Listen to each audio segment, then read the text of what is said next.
네, 주안의 만나 2월 3일 토요일 묵상을 함께 나오도록 하겠습니다. 오늘 말씀은 신명기 18장 1절에서 14절까지의 말씀으로요. 제사장과 레위인에 대한 규례라고 한 제목으로 함께 묵상을 나오도록 하겠습니다. 오늘 본문에서는 이스라엘의 제사장과 레위인들 그리고 거짓 선지자에 대한 규례를 말씀을 하고 있습니다. 제사장들과 레위인들은 하나님과 이스라엘과의 관계를 위하여서 반드시 있어야 하는 존재들입니다. 말씀을 드렸지만 레위인들은 또한 이스라엘의 장자들을 대신하여서 하나님께 드려진 존재로서 이들은 성전과 예배를 섬기는 일에 그들의 모든 삶을 드려야 하는 자들이었습니다.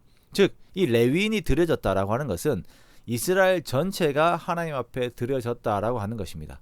그러므로 이스라엘은 제사장들과 레위인들이 그들의 삶을 살 수 있도록 그들에게 합당한 몫을 배분해 주어야 합니다. 그것은 즉 자기 자신들의 몫을 드리는 것과 똑같은 것입니다. 자, 하나님께서 기업이 되어주시는 제사장과 레위인들은 땅이 없는 상태에서 이스라엘이 하나님께 바친 제물의 일부들을 그들의 몫으로 받게 됩니다. 그것으로 생활을 하게 되어요. 자, 제사장이 받는 몫은 6가지입니다. 제단의 제물들, 그 제물들 중에서 일부분입니다. 자, 여러 봉헌물, 첫 소산물, 헤렘이 전적으로 바친 헌물입니다. 첫 태생들 11조의 11조입니다.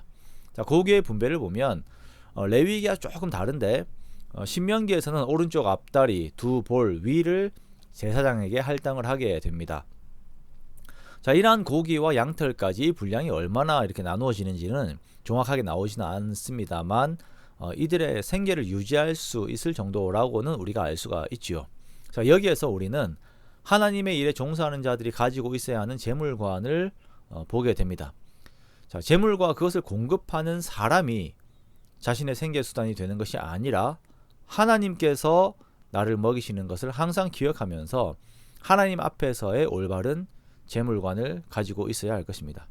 이거 어긋나면 안 되잖아요. 그죠? 하나님을 바라보는 것이 아니라 재물과 그것을 공급하는 사람을 바라보게 되어버리면 그것으로 이 사람의 재물관은 엉망이 되어버리는 것입니다. 그렇게 되면 이제 삶이 엉망이 되어버려요.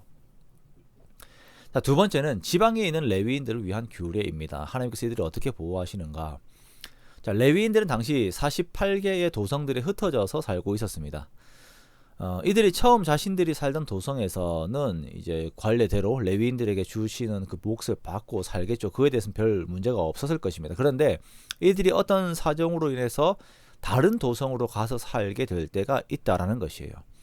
자, 그때에도 이 레위인, 이 장소를 옮긴 레위인은 하나님을 섬길 수가 있고 또한 주어지는 몫도 나누어지게 됩니다. 그리고 자신의 조상들의 것을 판 부동산의 경우는 개인의 소유가 됩니다. 자, 이렇게 하나님께서는 하나님을 섬기는 레위인들의 권리를 존중하시고 그것을 이제 불필요한 걱정이 없이 하나님을 섬길 수 있도록 모든 제도적인 측면에서 배려를 하셨습니다. 자, 세 번째는 성격이 조금 다릅니다. 가증한 풍습 가운데 있는 거짓 선지자, 거짓 종교인들에 대한 것을 말씀을 하세요. 하나님께서는 그들이 보이는 그 점치는 것, 요술, 신접한 것 등의 것을 용납하지 않는다라고 말씀을 하세요. 우리가 신명기 앞에서 자, 하나님께서는 이러한 거짓 선지자들의 이적이 그들에게 보일 것이다라고 하셨고 그것은 이제 이스라엘 백성들이 하나님을 사랑하는지의 여부를 시험하기 위하여서 이런 것들을 남겨두셨다라고 이렇게 말씀을 하셨는데요. 자, 이러한 가증한 자들, 거짓 종교인들이죠. 이들이 일어나게 되면 이스라엘은 이들을 반드시 쫓아내어야 합니다. 자, 하나님께서 이러한 것들을 용납하지 않으신다라는 것을 우리가 항상 반드시 기억을 해야 하는데요. 자, 이 거짓 선지자들이 하나님의 방법이 아닌 사람들의 방법으로 또 마귀의 어떤 이적들을 가지고서 백성들을 현혹하는 이유가 무엇일까요? 그것은 세상의 영광입니다. 그리고 그 영광 안에는 제사장과 레위인들이 하나님 앞에서 정당하게 받아야 되는 몫을 자기도 취하겠다라는 것이에요. 제사장과 레위인들은 백성들에게 하나님으로부터 주어지는 영적 공급을 주고 백성들은 이들에게 삶의 공급을 제공하는 상생 관계에서 이스라엘 사회가 그 영적 사회가 형성이 됩니다. 그러면서 서로가 생명력을 가지고 살아가는 것이에요. 그런데 거짓 선지자들이 들어오게 되면 이 공급 체계들이 다 끊어지게 됩니다. 백성들은 영적인 공급을 받지 못하고 기존에 하나님의 일을 하는 자들은 삶의 공급을 받지 못하게 됩니다. 이렇게 하나님의 일들이 망가지게 되고 공동체 안에 생명력이 끊어져 버리게 되는 것이에요. 그러므로 거짓 선지자들을 잘 분별하여서 엉뚱한 곳에 불필요한 힘이 소모되지 않도록 영적으로 항상 깨어 있어야 하는 것입니다. 13절의 말씀처럼 이스라엘이 하나님 앞에서 완전하기 위해서는 이러한 영적, 물적 상생관계가 잘 이루어져야 합니다.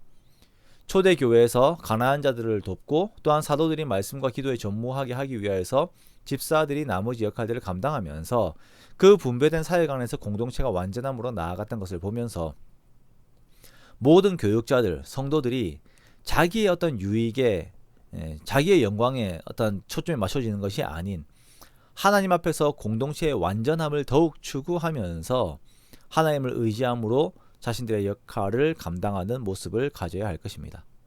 그것이 우리들의 모습이 되기 원하며 그렇게 함께 온전한 영적 공동체를 이루어가는 저와 여러분의 복된 삶이 되시기를 주님의 이름으로 축원합니다.